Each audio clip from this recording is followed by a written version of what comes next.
नमस्कार दोस्तों, एक नया और बेहतरीन मैटर आपके लिए, जिसमें आपको कुछ और नए शब्द मिलने वाले हैं। आप इन शब्दों की प्रैक्टिस कीजिए और अपना कॉन्फिडेंस डेवलप कीजिए। यस, डिक्टेशन 5 सेकंड बाद स्टार्ट होगा।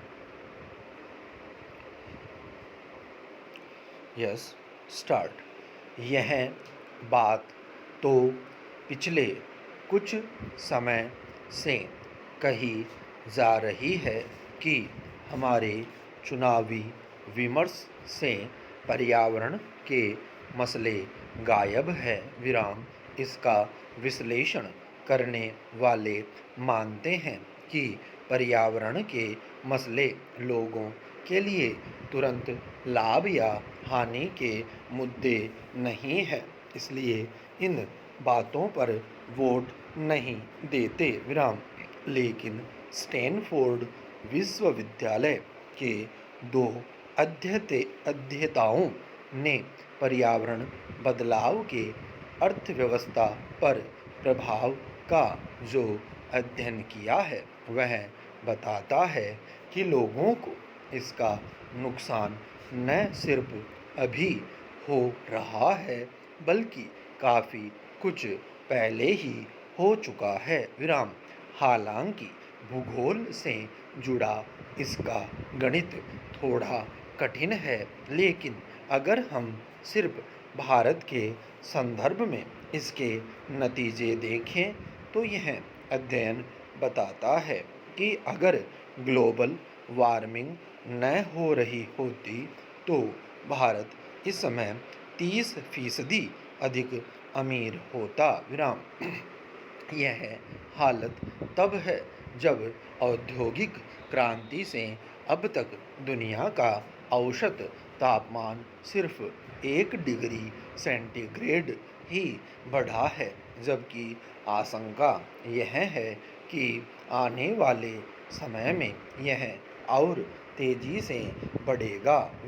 यह अध्ययन अर्थशास्त्री मार्शल ब्रूक और पर्यावरण वैज्ञानिक नोह डिफेनबोग ने मिलकर किया है।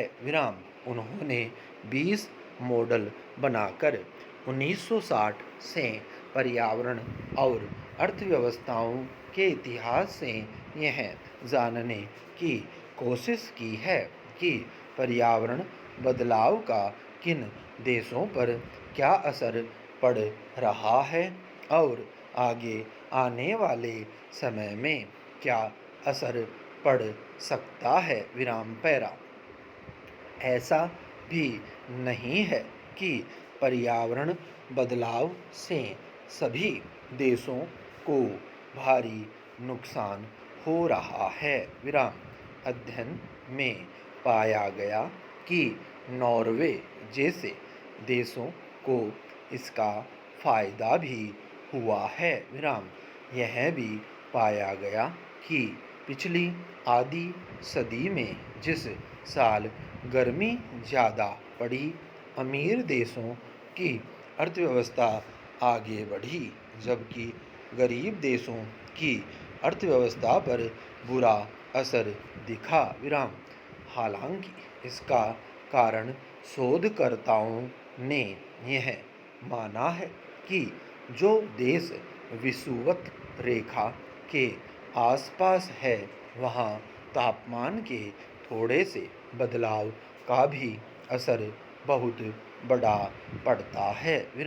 इसका असर उनकी अर्थव्यवस्था पर भी तुरंत ही दिखता है, जबकि जो देश इस रेखा से दूर है, वहाँ का पर्यावरण पहले ही काफ़ी ठंडी स्थिति में है।